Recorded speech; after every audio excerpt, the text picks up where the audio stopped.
Welcome to Channel 18 News. I'm Jim Rogers. Monday evening until 9 p.m., Hopkins County and the surrounding area is under a severe thunderstorm watch. This severe thunderstorm watch warns residents to be aware that thunderstorms can be produced in the area. These thunderstorms are expected to produce cloud-to-ground lightning, along with large hail and damaging winds. Tune in to KSST Radio. We'll keep you updated on any potential severe weather in our area. 42 volunteers have worked for a total of 11,361 hours during the last fiscal year at Hopkins County Memorial Hospital and Clinic. Volunteers work in such areas as the gift shop, OB, day surgery, wound care at the hospital, and at the information desk and outpatient desk in the clinic. They fill roles that have produced the equivalent of $280,162.26 in value. The volunteers have also donated $46,356.76 in the form of scholarships, department requests, employee gifts, and donations to the Lights of Life Foundation. Members of the Volunteer Auxiliary purchased new patient tray lines, dome lids for dietary, rocking chairs for the pediatric floor, additional AED devices to ensure all clinics have an AED, and carpet for the EMS building. PT equipment, privacy screens for admissions, and 2 telemetry units for the cardiac rehab, as well as other items have been purchased by the auxiliary volunteers. Silver Springs High School Family, Career, and Community Leaders of America program, or FCCLA, sent 3 teams to state competition over the past weekend, 2 culinary art teams, and 1 job interview skills team. Don Julian interviewed Debbie Stribling, who tells us about the teams entered in the state contest. We went to state FCCLA leadership meeting this weekend, and we took 3 competitive teams, and we all came back. None of them placed, but we all came back winners. It's a lot of fun, wasn't it? We had a lot of fun, learned a lot of hard competition. There were 30 in the culinary arts competition, and there were 29 competing in the job interview. Oh, that's a lot. Tell us who all went for us. I have my names right here. On the culinary teams, we had Chandler Eichner, Ashley Franklin, Autumn Hammonds, America Luna, Tyler Maloney, and Diego Perea. That was the culinary team. And Mallory White, a junior here at Sulphur Springs High School, went and competed in job interview. All right. So a good deal, huh? It was a great deal. Great kids, too. All right. Now, that was 2 culinary teams, I believe. 2, yes, sir. Okay. Well, we got Mallory here, and tell us about going to state. It was quite an honor. It was very fun. We competed. We did our best. A lot of people, huh? Yes, sir. In your competition. Yes, sir. And were they impressive to you as you watched them perform? Oh, we didn't get to watch each other. Oh, they don't get separately. To do that? Well, yes, sir. Would make you nervous, I guess. Yes, sir. How do you think you did? I feel like I did very well. But you like FCCLA? Yes, sir. It's very fun. And you're hoping to do a repeat and go to state again next year? Yes, sir. Are you going to try the same thing or something different, or what are you thinking about? Same thing. Same thing. Okay. You like the job interview? Yes, it's very fun. fun. Tell us again kind of how that goes. What do you have to do to get ready? I have to prepare a portfolio, have a resume and a cover letter, letters of recommendation, talk about myself, and then I present it in front of 2 judges. All right. What did they say? Did they give you any critique or thoughts? Or? They thought it was very nice. They would have liked to see pictures, but other than that, they didn't have any comments. So some good ideas for next year. Yes, sir. All right. Well, congratulations. Thank you. All right, Debbie. What's next for FCCLA? Next for FCCLA, we're winding down our year, and we will be getting prepared for next year. We come back from state meeting on fire and ready to start next year bigger and better than this year. All right. How long have you been in there? This is my 25th year to teach Family Consumer Sciences. Wow. You've got some special honors for doing such a good job. Yes, yes. But I could not do that without my students and my coworkers here at Sulphur Springs High School. That makes it worthwhile, doesn't it? It does. It does. Students like Mallory and. I want to brag on Mallory because this weekend was great. Hi. Hopkins County Memorial Hospital has another feather in its cap, being among 39 hospitals in a breastfeeding collaborative. And they're taking a leading position in the success of that project. A team of 4 members of the perinatal department came in to explain the program. Yes, ma'am. I'm Christy Couch. I work at the hospital in the nursery, and my job is lactation nurse, so I help moms and babies with their breastfeeding. Okay. My name is Anitha Sanderson. I'm the perinatal director, which includes the labor and delivery department and also the nursery department. Okay. My name's Anjanae Hohenberger. I'm a registered nurse. I work in labor and delivery, so I help the moms have their babies. Okay. I'm Nancy McElwain. I'm a registered nurse, and I work in the nursery. I go to deliveries and take care of babies and help babies and moms. Okay. Some of you may be familiar faces already to folks out there who'd be listening this morning. Let me start again over here. Christy, tell us, how come you came to this field and this career? Well, I started out of nursing school about 6 years ago as an RN, and I worked nights in the nursery for 6 years and then took a little break, and then I came back in January as a lactation nurse. So my priority role at the hospital now is I work Monday through Friday helping moms and babies with their breastfeeding. Okay. And you don't have any other medical personnel in your family, do you? Yes, my mom has worked at the hospital, Anita Beasley, for many years. I thought so. And what about you, Anita? I've been a RN for 23 years. I got my master's degree a couple of years ago.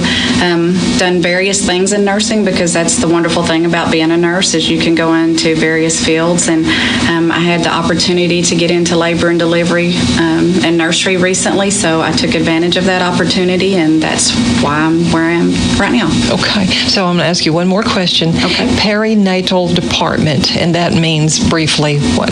That means the labor and delivery and nursery departments. It's under one heading, perinatal department, but it means labor and delivery, or OB, where you have your baby, and then the nursery where the babies are taken care of.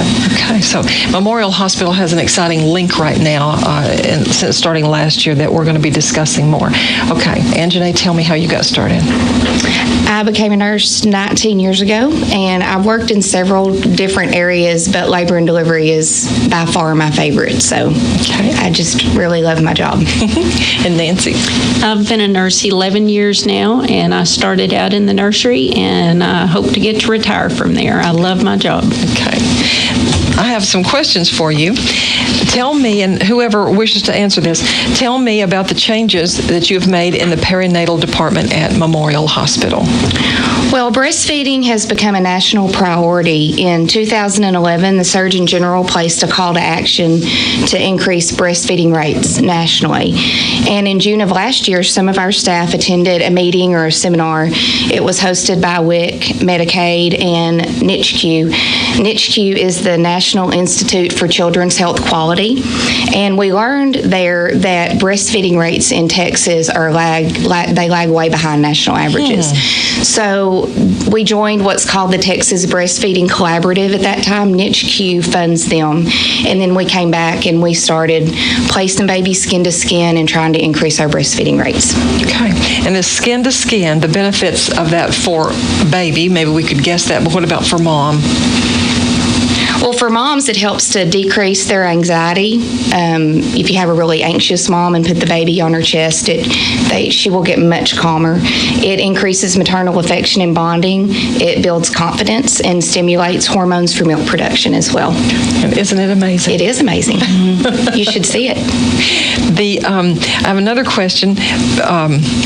We'll just go to exclusively breastfeeding the baby. So what are the benefits of exclusive breastfeeding?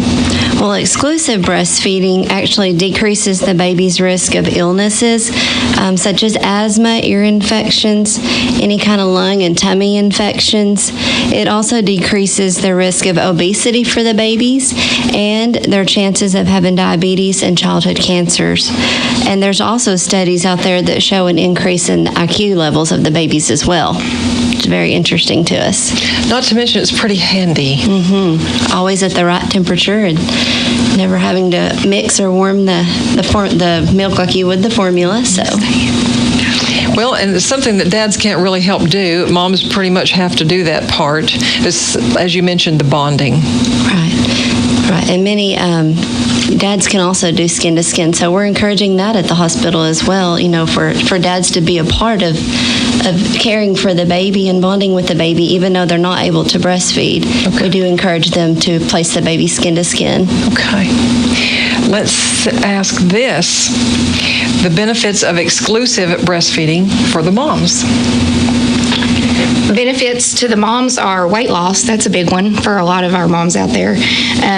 Also, there is a decreased risk of ovarian and breast cancer, and it also lowers their risk for diabetes and heart disease. So it's good for the mamas too. Well, we may have mentioned this already or covered it, but the link between mother and child, when all of these processes are taking place, let's say it's in the middle of the night or in the afternoon or whenever the nursing time comes, all of that is cumulative, kind of adding up in those two lives. Yes. What about, I'm going to, I guess, ask Nancy this. What are some steps that you've taken to get to this point? We began educating all of our staff on the importance of breastfeeding and skin to skin, and our staff attended a 2-day breastfeeding class that was brought to us by WIC back in January, and that really helped them all get on board and be more supportive of our moms and babies. Okay. So again, Memorial Hospital is in a collaboration of 38 other hospitals? Yes, we are one of 39 hospitals in this breastfeeding collaborative, and we report our numbers to NICHQ every month. Okay. And so we can kind of see how we compare with the other hospitals and how we compare with state averages, and we're seeing great things. And we're doing pretty well, yes. Aren't we? Well, probably moms experience this. New mothers, I might ask the question, if my baby quits breastfeeding well after I've gotten home, how do I get help? I've already left the hospital. Right. Well, we encourage all their moms to be sure and follow up with their baby's pediatricians, and there they would do regular weight checks to make sure that the baby is gaining properly from breastfeeding. We also encourage them to follow up with a lactation consultant or a peer counselor through WIC if they're able to be a WIC client. We also are encouraging moms to come back to the hospital after they are discharged for a latch assessment, where we can just make sure everything is looking good with their feeding, and we can do weight checks as well. We encourage them to join our new community support group, which is BIBS, which stands for Breastfeeding is Best Support. We meet every third Friday of the month from 1 to 3 in our hospital's HealthPlex conference room. And so that, just seeing other moms who maybe have been through some of the same problems that you're having, and encouragement is really helpful to breastfeeding moms, especially if you've got a new mom that's not ever done it before. Okay. And Enola, back to our steps, our first steps that we've taken, we have many more we'd like to share. We've provided education materials, one to place in the doctor's office, so like our OB offices, for early prenatal education on breastfeeding. And then also we have created that little chart there. We put that in our delivery rooms to educate moms on skin to skin, and that's actually one of our mothers that allowed us to photograph her. Oh, how great. Isn't that beautiful? This one is called Magical First Hour at Hopkins County Memorial Hospital. A team was also formed within our hospital to help support women's feeding choices. We created brochures to hand out in the community, and like Christy said, we formed that BIBS community-based support group for breastfeeding moms. Okay. And we have lunch and learns with different groups and try to educate like our pediatricians and their staff, the OB staff and their nurses on what we're doing in this and the importance of it. the importance of educating those moms at that first or early prenatal visits. And then with the pediatricians, they're the first contact with that mom after they're discharged from the hospital. So if they know that they can bring that baby back to us and let us assess the latch and weigh the baby, then maybe we can help them keep breastfeeding. It has seemed to me in the past few decades that it hasn't been real conducive for moms. The ones who wanted to nurse would seem like the odd one or the not too usual.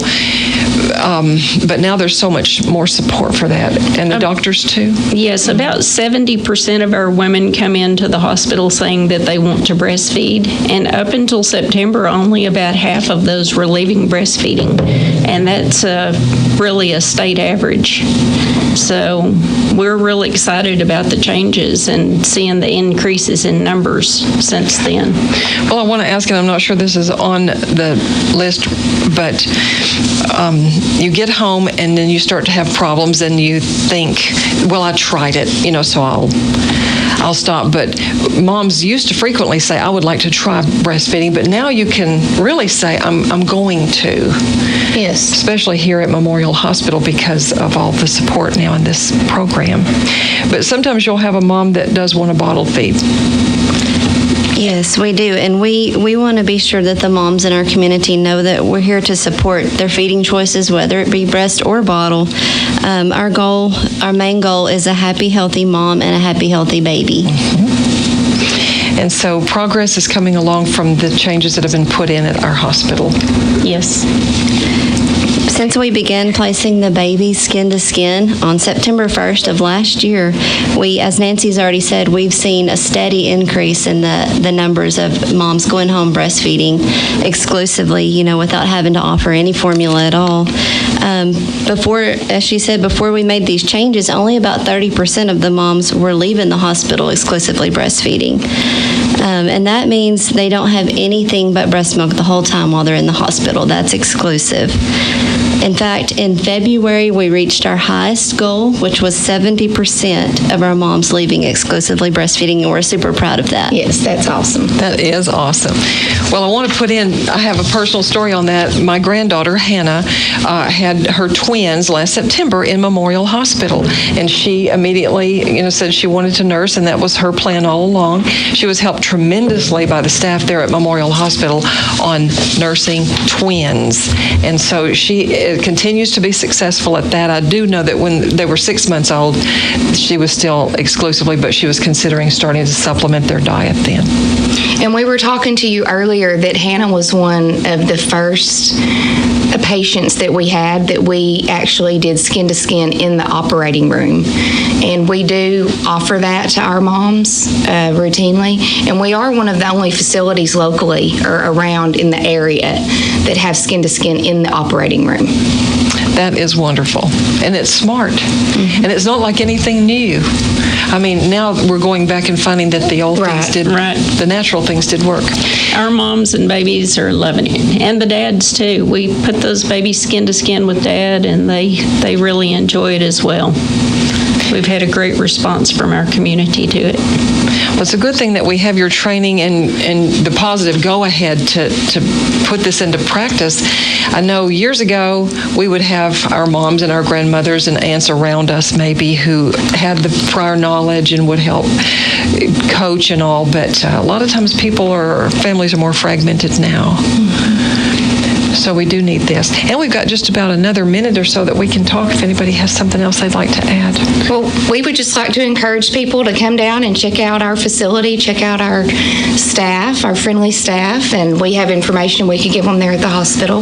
We'll give them a tour. And also, we would like to add that right now we have 3 lactation consultants in our area. We have Susan Brewer, Deb Logan is our nurse midwife, and then Jody Blake is at WIC. And hopefully in September we will add 3 more lactation consultants to Hopkins County. Usually you see 1 to 2 per 1,000 births, and Hopkins County will then have 6 IBCLCs per 1,000 births. So we're really excited about that. Another way that we are leading. And thank you all for coming in this morning, and thank you too, Arnita, for coming in to bring these ladies in. Thank you for having us. Here's Don with sports. The Texas High Tigers remained unbeaten in district play as they defeated the Wildcats 8-0 at Eagle Stadium on Friday night. It was the 5th straight district loss for the Wildcats, who are now 2-6 in district play, and they are 5-11-1 for the season. The Tigers jumped out to a 3-0 lead in the top of the first inning. They added 3 more runs in the 4th inning and 2 more in the 5th. The Wildcats managed only 2 singles against the Tigers pitcher J.T. Morgan, who struck out 13. Heston Golightly and Tyler Follis had the singles for the Wildcats. Golightly started on the mound for the Wildcats, and he took the loss. Mason Buck and Ryan Humphreys also pitched. The Wildcats will be traveling to Mount Pleasant on Tuesday.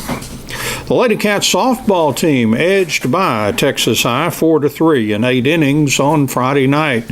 The Lady Cats, now 7-3 in district play, will host Mount Pleasant Tuesday night, weather permitting. I talked with Lady Cats softball coach David Carrillo.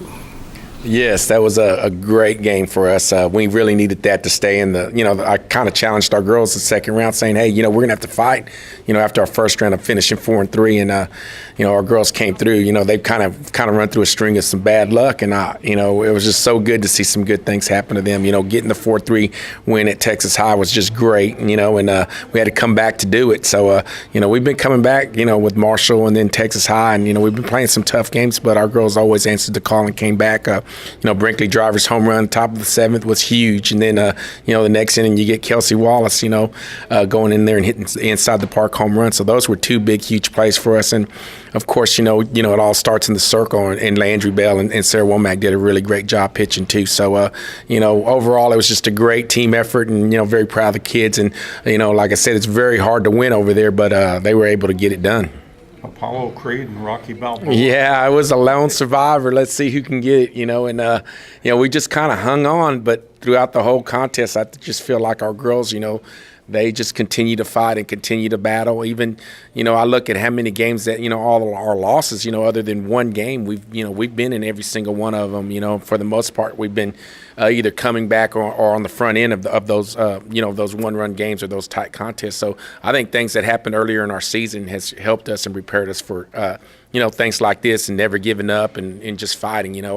I was really just kind of emotional after that game because, we've had some tough luck, with the Mount Pleasant game and then with the Pine Tree game going the way it went. And I just told them, we're just due for some good luck. And, things have been going our way the last couple of games, so hopefully we can keep it up. Looks like Hallsville may be out of sight, but for playoff positioning, big game coming up with Mount Pleasant. Yes, I was kind of figuring it up, and yes, we need to get this one if we can, and continue to play hard. But I think we do have one thing going on our side is our girls remembered the last game, and they were hungry, and they felt like, we just got a late start, and we just didn't get that quick start. And, I think they, knowing what they know from last time and learning the lessons we learned from last time, we'll make our adjustments and, play a whole lot better game than we did last time. The Cumbie Trojans picked up a big baseball win, 16-5 over Como-Picton on Friday. The Trojans jumped out to a good start with a 6-run first inning, and they ended strongly with 7 runs in the bottom of the 6th. Cumbie had 15 hits, and the Eagles had 4. 9 different Trojans picked up hits. Casey Waxler got the pitching win for Cumbie, allowing only 1 earned run and the 4 hits. And Tyler Kearns took the loss for the Como-Picton Eagles. Blake Pegues and Brian Potts also pitched for Como-Picton. Meanwhile, the Sulphur Bluff Lady Bears played at Rivercrest on Saturday, and Rivercrest won 17-2. The Lady Bears got 8 hits. McKenna Morgan hit a home run, and Kaylin Hume had a double, and Hume also pitched for the Lady Bears. Sulphur Bluff will be hosting Saltillo at Sulphur Bluff. That'll be Tuesday at 4:30 p.m. And the Wildcats golf team has to battle not only the rain but a talented field of opponents Monday as the regional golf tournament underway at the Rockwall Golf and Athletic Club. The Wildcats finished second in their district tournament last week. Team members playing in Rockwall included Brody Blackman, an Ole Miss commit who won the district tournament. Other team members are Matt Calhoun, Alex Moats, Cameron Lewis, and Carter Lewis. The tournament is scheduled to wrap up with a second round on Tuesday. Thanks for watching Channel 18 News. Have a great evening.